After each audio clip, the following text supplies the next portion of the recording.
So while everybody sits, I'm supposed to give you an update on IL6 inhibition, and there is very little new that I know of, so I'm going to share what I know. It's going to be very quick.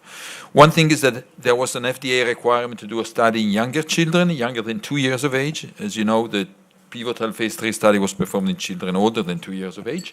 This is 12 children, very small children. They were treated with the standard 12 milligram per kilogram every 2 weeks regimen.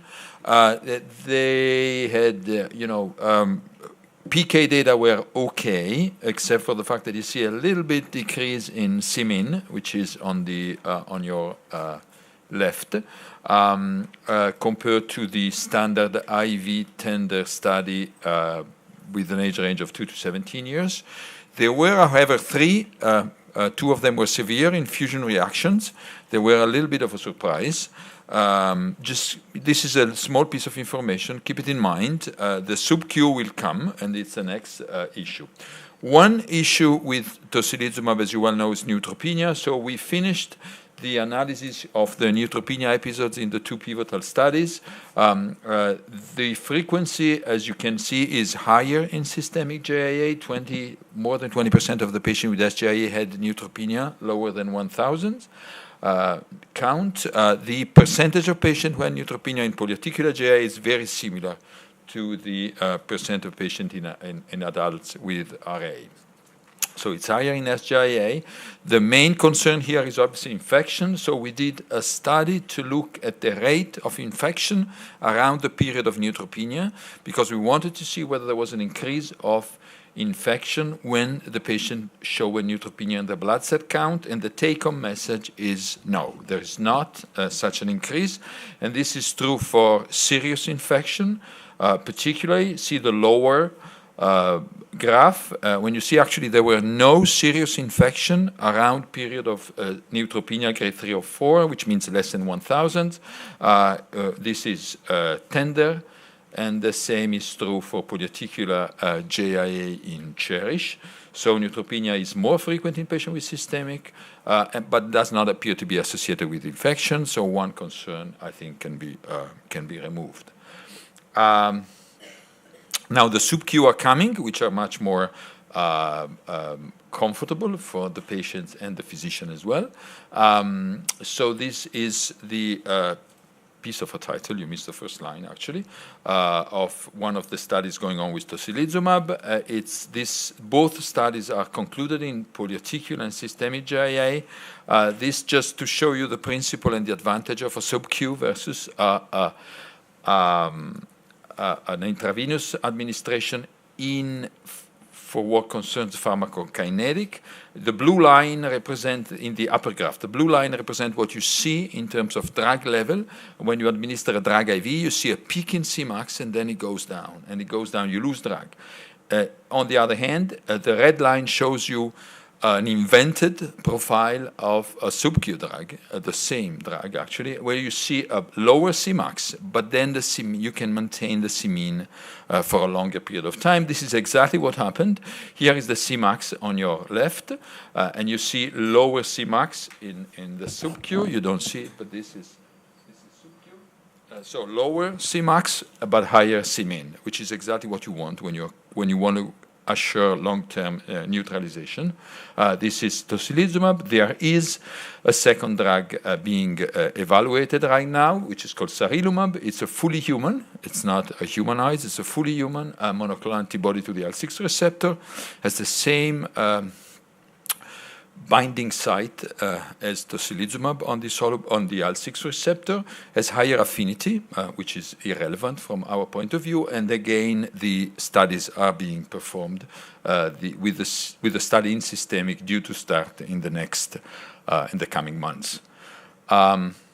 So this is what you find in Clinicaltrials.gov. You find the Tocilizumab, the Sarilumab, and then you find a study with Tocilizumab in HLH, which I think was particularly relevant. I think it comes from Philadelphia. Maybe somebody, where is, I don't see. There he is. Ed, you want to make a comment on this? I don't think it's, the efficacy I don't think is actually the endpoint of the study. It's more because I don't think the accrual enough patients to see efficacy. It's more a sort of biomarker study to see whether surrogate biomarkers primary HLH are affected in a good way if they receive it.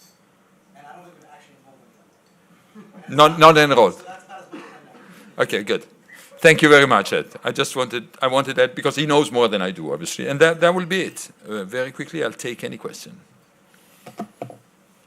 Fabrizio, the difference between poly and systemics, do you think it's disease-specific or dose-related effect? Because clearly, if you look at patients with systemic JIA, you see neutropenia, you start increasing intervals between the infusions, and suddenly neutropenia is improving. So I think it's dose-dependent.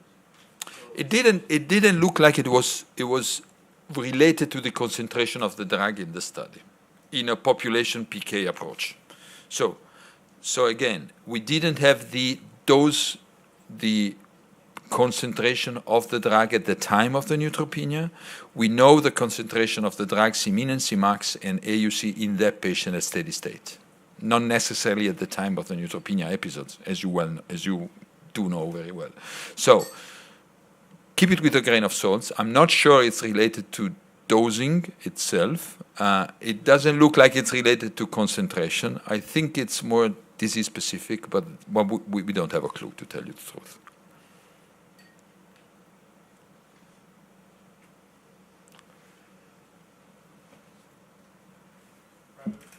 Oh, yeah. Inspired by the talk of parents, I just wonder, before we decide on which biologics to give patients, in real clinical setting, is it possible we can do the cytokine profile, see which one is elevated, and then choose L1 versus L6? I know it's probably not the current practice, but first, is there a scientific value to do it?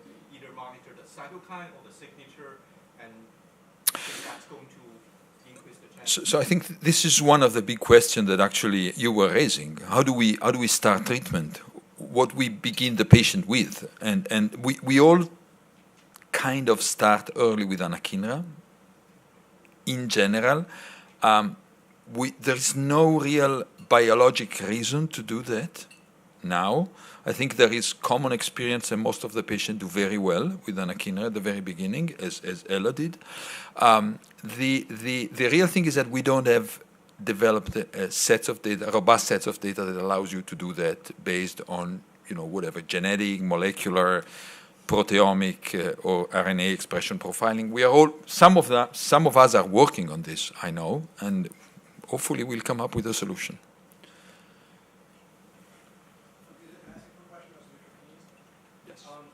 So it's my understanding that neutropenia is sort of like a pseudo-neutropenia, right? That is the hypothesis. So is there, so I'm interested in the fact that you didn't see an associated infection. So the idea would be that they're still there, they can get to the tissues, right? Is there evidence for that? And have people look for like...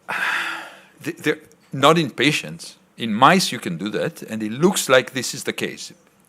Neutrophils are stuck in tissue, and you cannot see them in the blood. You cannot see them in the blood when you do your blood cell count. So the neutrophils are still there, and therefore you don't have a real risk for infections. That's all. They're indirect data. I wouldn't bet on them.